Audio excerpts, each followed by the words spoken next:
had wheelbarrows full of money to buy a loaf of bread. Do we have any of these pictures? There's a Deutschmark, and I'll explain that in just a second. That's what their money looked like. Ours looks like a greenback. Now let me show you, please.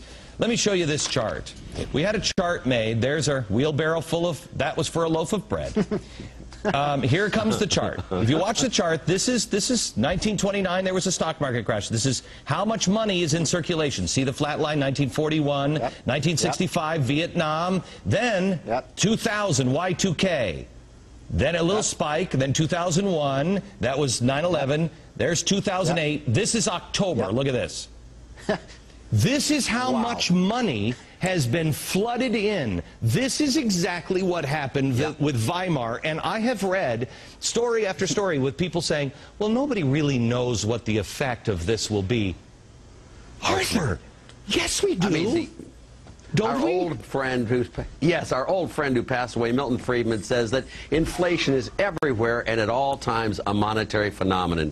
And what the Fed is doing with the monetary base, Glenn, is just out of sight. It's never been done before to this extent, but by a factor of 10. I mean, this is the most outrageous printing press in the last 4 or 5 months that has ever happened. It's going to be followed in a year or 2 or 3 from now with serious inflation unless something is done right away. And I don't see it being done. You know what's scary?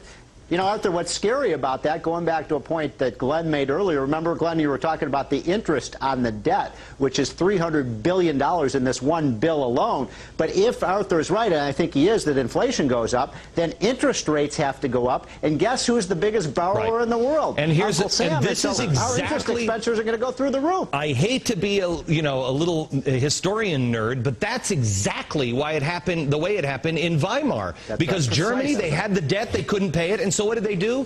They took their money like this, $1 bill, and just marked it as where is the camera? As they marked it as 1,000. Then, when that wasn't enough, a $1 became a 10,000. Then it became 100,000. Then it became $1 million.